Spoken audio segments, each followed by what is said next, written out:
This is Pet Life Radio. Let's talk pets.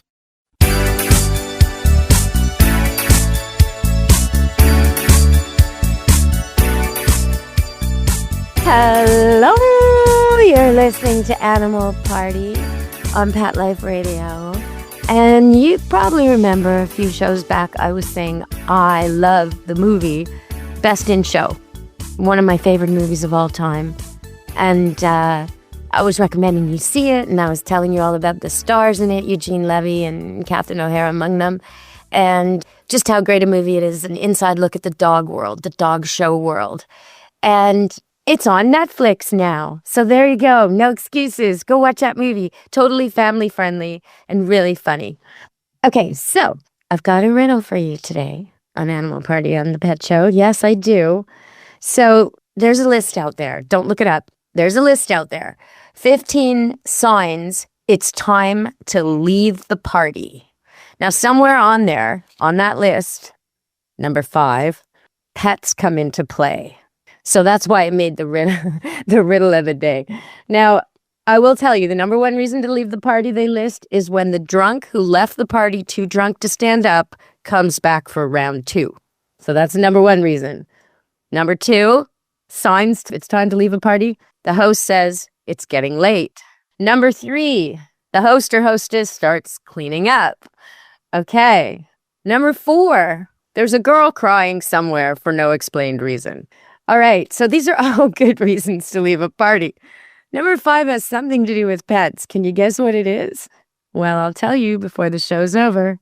All right, so that's our riddle of the day. Now, our product of the day, which I don't usually have, but let's do that. Our product of the day is from Ikea. Right now, in all of Canada, in every Ikea store, they are completely sold out of one item. Oh, I probably should have made this the quiz for today. Well, that's okay. You're already wondering why pets would make you leave a party. So I'll just tell you. The item that is sold out is a stuffed animal, like a little stuffy toy, and it is a reddish sort of orangutan. Yeah. So it's a little stuffed animal that looks like an orangutan.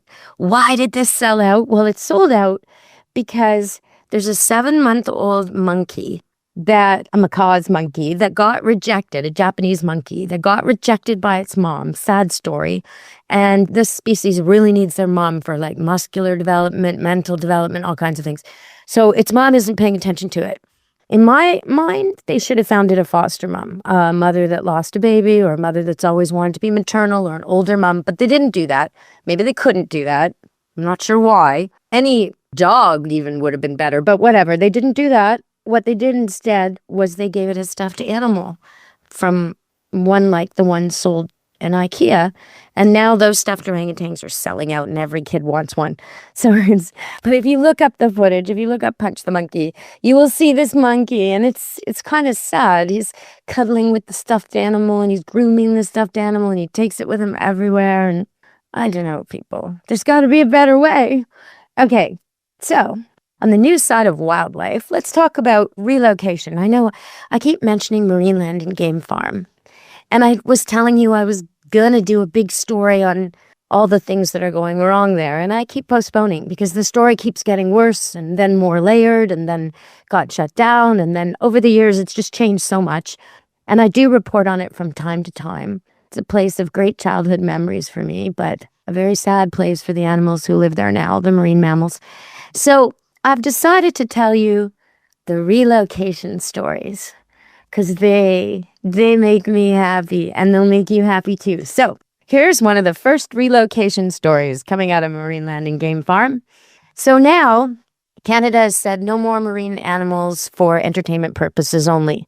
However, if an animal can't survive in the wild, it's been rescued because, it was caught in nets and damaged, it's missing a flipper, it was in captivity for years and years, it has no teeth, whatever. There's all kinds of reasons an animal can't be released, then it can stay in an aquarium. So some of the animals at Marineland cannot be released. And there are 2 sea lions. One's called Holly and one's called Maui. And they are 18 years old, which is pretty darn old for a sea lion. They're probably only going to live 25, 30 years. So they're up there. Anyway, they've been relocated together and they're in their own isolation pond for now because they're waiting to meet their new man. That's right. Yes, they are. So years ago, in 2017, another California sea lion, same as Holly and Maui, was found at Spanish Banks, which is an extremely busy beach. I think it was Spanish Banks. It might have been Sunset Beach. Can't remember. I do remember the story, though. I'm pretty sure it was Spanish Banks. Lovely beach. It's in Vancouver, in the city, but kind of on the suburban side, sort of. But it has running paths and bike paths and people and campfires, drum circles. It's not an isolated beach. And this big, giant sea lion was in the middle of all these people, which is really unlike them. And so people were able to approach it. That's not normal. It was emaciated. And the reason was it had been shot in the head and it was missing all kinds of teeth and it still had bullets in its head. It was just a sad, sad sight. People had shot it. So they did all the care they needed and they rescued this lovely animal, and he's permanently blind, but he can eat. He can't be released in the wild, though. So he's been living there by himself all these years. And they're not meant to live by themselves. They're very, very social creatures. So now, this is going to be so exciting, honestly.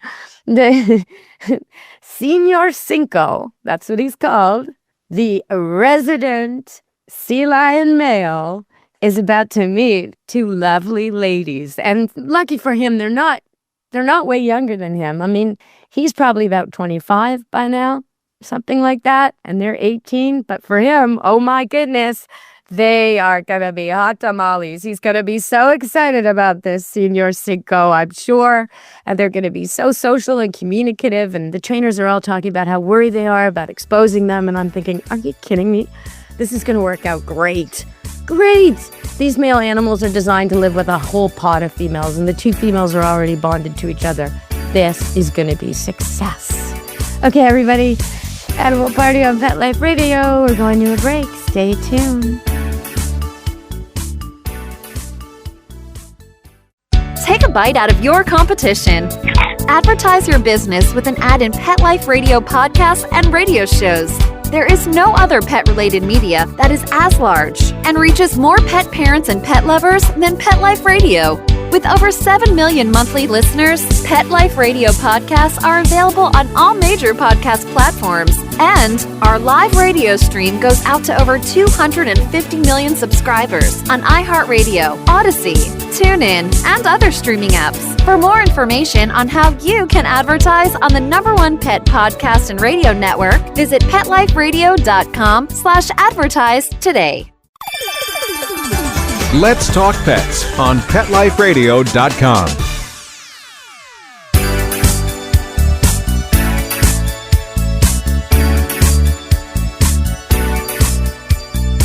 Hello! We're back on Animal Party Pet Life Radio. And, okay, so some of the other reasons you're supposed to leave the party. When the police are called. When the neighbors complain. This one I really identify with. Number 15 is when you're the only woman there. I totally agree with that one. I even agree with that with the beach. When I'm at a beach and I notice, 2 o'clock, 3 o'clock, there's kids, there's women, there's men, but 5 o'clock, 6 o'clock, 8 o'clock, something like that. Up here, the sunset's really late, and I like to stay to see the sunset over the water. Around that time, there's less and less women, almost no kids. It starts to be like an all-man beach. And that's fine if I've got my dog. No problem. Used to have this big wolf cross, came with me everywhere. Not an issue. But dogless, I will not be the only woman on the beach. I won't. No. Not even if I'm with a man. No, I won't. It's just not safe. It's time to go. So I agree with all that. That's why we need to be able to take our well-trained dogs everywhere if they're on leash. It's for safety. Nobody else is guaranteeing my safety. No way. Only the dog. All right, so I want to tell you, but I'm not going to tell you. Can you guess? You got to leave a party when the girl's crying, when the drunk comes back for round 2, when the host starts cleaning up and says it's getting late or yawns. But what about the pets? What's the deal with that? And why is that important? Well, I'll tell you after the next break. Okay, so I want to talk about cats and gardens because right here, right now in British Columbia, we are going from, at least in Vancouver, we're going from a little bit below zero, threatening of snow, cold nights, and spring's about to pop. This week, we're going from 0 Celsius, so 32 Fahrenheit, to a nice, more comfortable temperature. Even our coldest will be a few degrees above freezing. And in the day, it'll get to it'll be warm, like 30 degrees and 10 Celsius and things like that. So the trees are budding, the birds have come back, the hummingbirds are here. There's all kinds of signs of spring, and that makes everybody want to garden. So if you're a little behind us, by the time this show airs, you're probably catching up. And if you're in a place where there's gardening all year round, well then, this is good for you all year round. So, are the cats pooping in your gardens? The neighbors' cats? Did you buy stuff that's supposed to keep them away and they don't care? They just rip it out or they just poop next to it? Yeah, it doesn't really work like that. So I have some tips for how to keep your cats or other cats out of your gardens so they won't be pooping in your strawberries because nobody wants that. All right, so the first thing you can do is make them an area they'd prefer. Basically, it's like a sandbox area. It's like a square that all you do is put sand in there and you cover it so the rain doesn't get at it, and they will reliably go there. They like that. And if they're drawn to your garden and hanging out there, they'll keep the mice and bunnies and other animals, even insects, from bothering it. So that can be a good thing. But if you still keep being and pooing in your garden and you don't want them in with your asparagus and your strawberries and the things that really shouldn't be mixed with cat poo and pee, then here's what you can do. They don't like citrus. They really, really don't like the smell. So all your orange peels and grapefruit peels and all that, instead of composting or giving them to chickens or throwing them out, green binning them, whatever, chop them up, put them in your garden. It'll just make it smell good to you and bad to them. And it fertilizes. So it's a win-win for everybody. So there's one really easy thing you can do. Now, if you don't like that, or you don't eat enough of those, or you can't find a bag of old orange, because it doesn't have to be good fruit. I mean, you can use spoiled fruit, cut it up and put it in the garden. It doesn't have to be edible. But if you can't find peels, or you don't want to, another option is spices. So they also don't like the smell of chili powder, curry powder, paprika. These things will keep them away. Now, if it rains a lot, like in my climate, that's a little hard to keep up with. So I would go with the citrus. I do go with the citrus. The other thing you can do is change the surface. Even just placing sticks vertically in the ground makes it uncomfortable for them to walk in those gardens. But prickly things, even more so. They don't like walking on prickly things. So there's some tips for your garden that'll make it really easy to keep them out. All right, let's go to break and come back on Animal Party, Pet Life Radio. Stay tuned.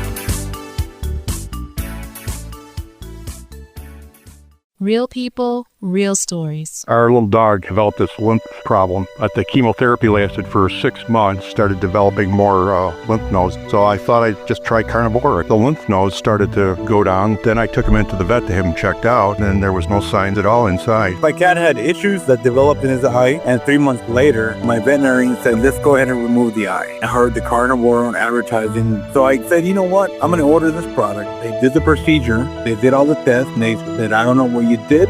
This product saved his eye.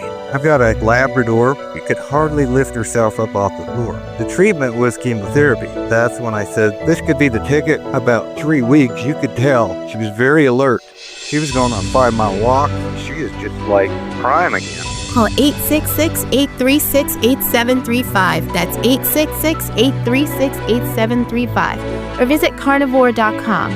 That's carnivora.com. Use promo code PETLIFE at checkout for 15% off your order at carnivora.com.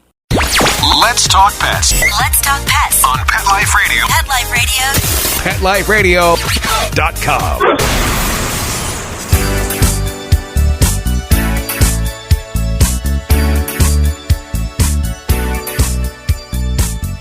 Hello! You're listening to Animal Party on Pet Life Radio. And I have a little anecdote. Be careful what you wish for. So, I've been training my dogs to find mushrooms and enjoying the search and enjoying the treasures they find. And I've been astonished at their ability to smell these yummy chanterelle mushrooms in the forest. And recently, even though it's way past the right season, I thought, you know what, I'll just tell them and see what they find. Be careful what you wish for. I went out into the forest on a frozen day with snow on the ground. I told them, find the mushrooms.